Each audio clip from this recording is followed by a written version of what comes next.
Hello प्यारे बच्चों, आज हम कक्षा 8 क्लास 8 भाषा भारती हिंदी विशिष्ट के पाठ 6 भक्ति के पद के इम्पोर्टेंट क्वेश्चन, महत्वपूर्ण क्वेश्चन हल करेंगे। वस्तुनिष्ठ प्रश्न। प्रश्न 1, तुलसीदास की भक्ति किस भाव की है? ऑप्शन है ए सखा भाव, बी दास भाव, सी मित्र भाव, डी गुरु भाव। तो इसका सही उत्तर है बी दास भाव। दूसरा है, चरणवार मात्राओं की दृष्टि से दोहा का विपरीत छंद कौन सा है? ए चौपाई, बी सोरठा, सी कुंडलियाँ, डी छप्पय। तो इसका सही उत्तर है बी सोरठा। तीसरा प्रश्न, सूरदास डैश के परम भक्त थे? Option A Shri Ram, B Shri Krishna, C Param Brahma, D प्रकृति। तो इसका सही उत्तर है बी श्री कृष्ण। प्रश्न 4, इनमें से कमल का पर्यायवाची कौन सा है? ए कारज, बी सलज, सी अंडज और डी पंकज। तो इसका सही उत्तर है डी पंकज। प्रश्न 5, श्री राम की भक्ति करने वाले कवि कौन हैं? ए सूरदास, बी मीराबाई, सी तुलसीदास, डी रहीमदास। तो इसका सही उत्तर है सी तुलसीदास।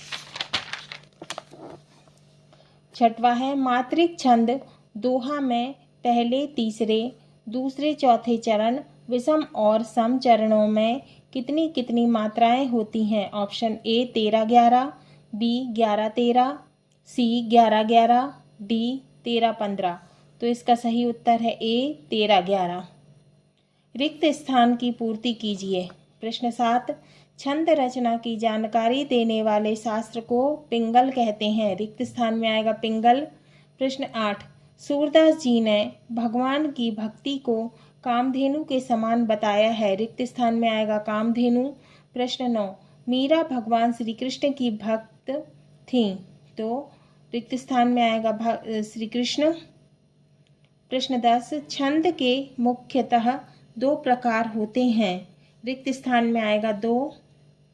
प्रश्न 11, मीराबाई को कौन सा रत्न प्राप्त हो गया?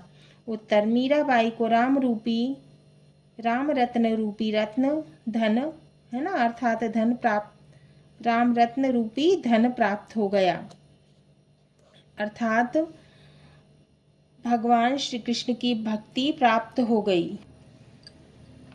प्रश्न 12, अधम का उद्धारक किसे कहा गया है? उत्तर, अधम का उद्धारक भगवान श्री राम ही हैं, जो कि पतित पावन है। प्रश्न 13, प्रभु जी तुम घन वन हम मोरा, पंक्ति में घन का अर्थ क्या है? उत्तर, घन अर्थात बादल। प्रश्न 14, गिरधर नागर किसे कहा गया है?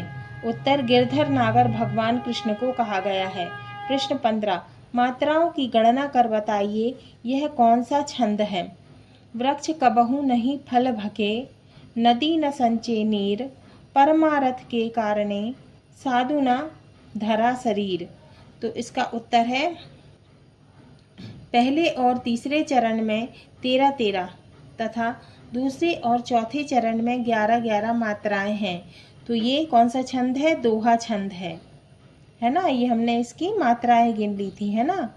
ये 1 2 3 4 5 6 7 8 9 10 11 12 13 है ना। इसकी 13 और इसकी 11 होंगी हैं, और इसकी 13 होंगी और इसकी 11 है ना।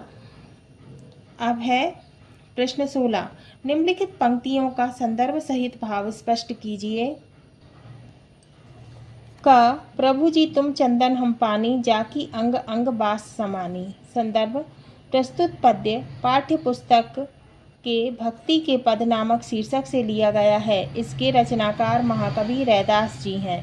प्रसंग, प्रस्तुत पद्य में रचयिता महाकवि रैदास जी ने अपना भक्ति भाव प्रदर्शित किया है। व्याख्या, कवि कहते हैं कि हे प्रभु, यदि आप चंदन हैं तो मैं पानी हूँ। जिस प्रकार चंदन पानी में घुल मिल जाता है, उसी प्रकार आप मेरे अंग प्रत्यंग में समा चुके हैं। प्रश्न 17, रैदास जी की भक्ति किस भाव की है? उदाहरण देकर लिखिए। उत्तर, रैदास जी की भक्ति समर्पण भाव तथा अनन्य भाव की है। वे ईश्वर को स्वामी तथा स्वयं को दास मानते थे। वे प्रभु के साथ एकाकार होना चाहते थे, जैसे चंदन और पानी, दिया और बाती। प्रश्न 18, अहिल्या का उद्धार कैसे हुआ? उत्तर, भगवान श्री राम के चरण स्पर्श से अहिल्या का उद्धार हुआ। जब श्री राम ने पत्थर शिला बनी अहिल्या को चरण से स्पर्श किया, वह जीवित मानव अवस्था में बदल गई। प्रश्न 19, खर्चे नहीं कोई चोर न लेवे, दिन दिन बढ़त सवायो। पद में आए तद्भव शब्दों के तत्सम रूप लिखते हुए पंक्ति का भावार्थ लिखिए। उत्तर, भक्ति रूपी धन खर्च नहीं होता, कोई चोर उसे चुरा नहीं सकता। प्रतिदिन यह बढ़ते हुए सवाया होता जाता है, अर्थात यह किसी प्रकार से समाप्त नहीं होता। तद्भव शब्दों के तत्समरूप, पहला खर्चे का खर्च करे, लेवे का ले जावे, सवायों का सवाया। दीर्घ उत्तरीय प्रश्न। प्रश्न 20, भक्ति काल के प्रमुख कवि कौन कौन हैं? उनमें से किसी एक के बारे में 5 पंक्तियां लिखिए।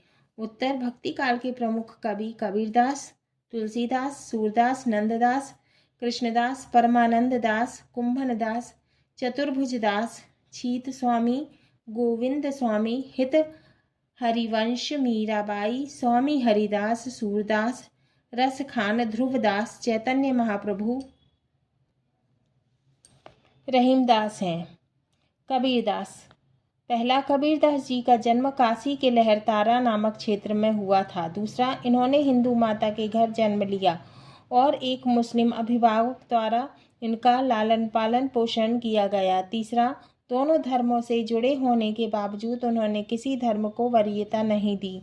चौथा, उन्होंने अपना पूरा जीवन मानव मूल्यों की रक्षा और मानव सेवा में व्यतीत कर दी। पांचवा, कबीरदास जी के दोहे और भजन आज भी घर घर में गाए जाते हैं। हाँ तो बच्चों, ये हमारे पार्ट 6 भक्ति के पद के इम्पोर्टेंट क्वेश्चन पूर्ण हुए।